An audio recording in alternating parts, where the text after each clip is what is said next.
If you've spent any time studying frontline accounts from World War II, you already know something the official manuals never say out loud. Soldiers rarely trusted their issued gear to keep them alive. The regulations claimed they had everything they needed. The battlefield repeatedly proved otherwise.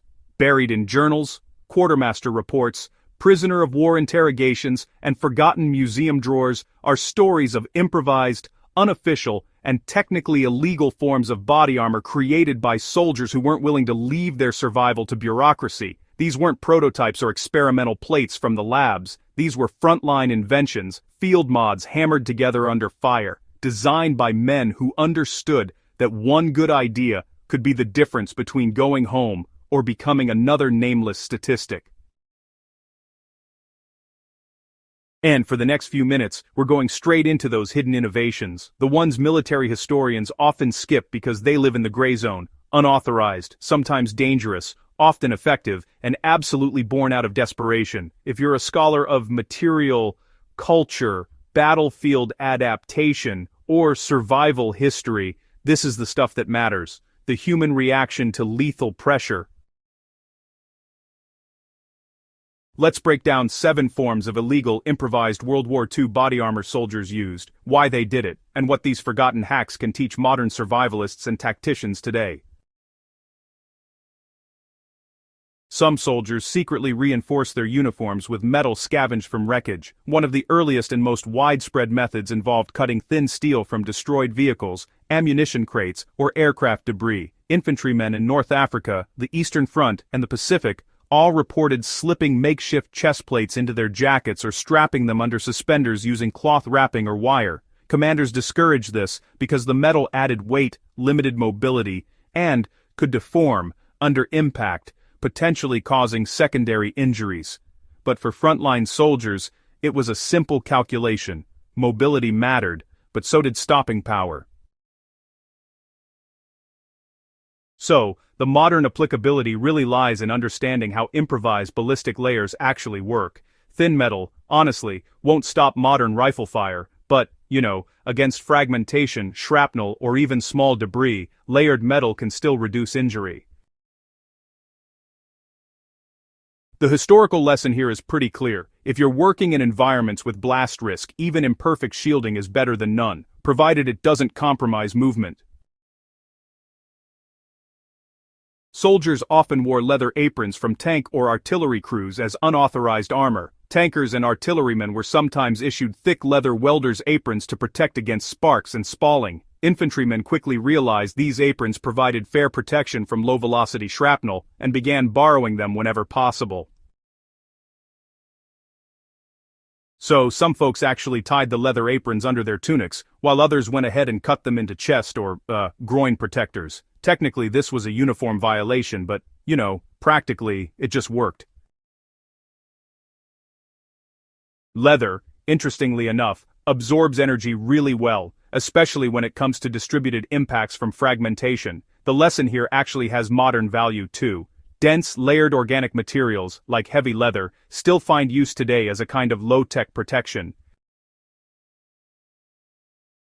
For workshop environments, field expeditions, or metalworking, leather still remains a really practical safety layer. It's kind of amazing how some things just don't go out of style. Many troops actually stitched sandbags or filled their pockets with dirt to create some pretty primitive torso padding. One of the most unusual and honestly least discussed methods involved folding empty sandbags and sewing them right into the lining of their field jackets. Others just filled their chest pockets with tightly packed dirt.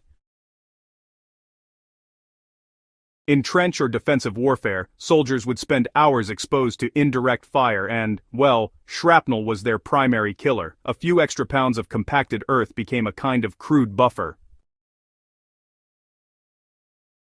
This wasn't glamorous at all, and officers hated it because it soaked up water, bred mold, and it weighed soldiers down. But the thing is, fragmented soil or sand actually absorbs force pretty well. Even in modern emergency scenarios, similar principles still apply. If you have no armor, layering dense, compacted material can help against low-energy threats. It's uncomfortable, but survival rarely aligns with comfort.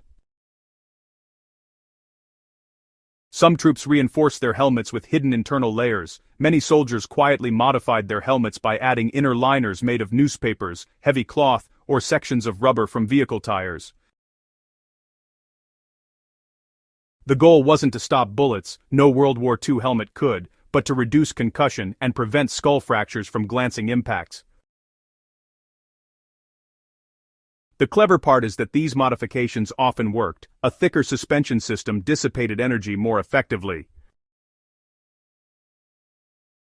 Contemporary survivalists and reenactors can take note helmet comfort systems matter. Even today, improved pads and harnesses reduce traumatic brain injury risk far more than external shell changes. Certain soldiers wore captured enemy gear for extra protection, even when forbidden. German troops often took Soviet steel breastplates intended for close-quarters assault engineers. Americans in Europe sometimes adopted German splinter-proof vests designed for pilots or flak crews. Japanese troops sometimes wore these makeshift bamboo breastplates, reinforced with metal plates, and U.S. Marines would occasionally confiscate them. Captured equipment was officially banned, mainly for reasons like uniform discipline, recognition, and security. But honestly, the battlefield didn't really care about regulations. Soldiers just took whatever worked. This really teaches us an enduring truth. Adaptability matters way more than just having a pure kit. In emergencies, the correct tool is simply the one that protects you, no matter where it comes from. Improvised armored vests, made from stuff like multiple canteen covers or mess tin lids, showed up in more than one theater of war. This method, it survived mostly in letters and oral histories, but several soldiers actually reported sewing canteen covers together to make padded vests. Others would strap mess tin lids across their chests, right under their uniforms. It wasn't elegant, but it offered limited blunt force protection. The method demonstrates that even mundane gear becomes life-saving when reconfigured. For modern preppers, this reinforces the value of multi-use equipment. Think in terms of layers, not single-purpose items. Some soldiers padded their bodies with spare clothing until they resembled walking duffel bags. Winter theaters such as the Ardennes and the Eastern Front forced soldiers into heavy layering. Some men capitalized on this by inserting extra coats, blankets, or even folded socks over vital organs. Officers generally discouraged this because it made movement clumsy. But, compression layers do soften impacts. The modern takeaway is simple: even low-tech padding reduces trauma. Whether hiking, working with machinery, or training, smart layering protects against more than just cold.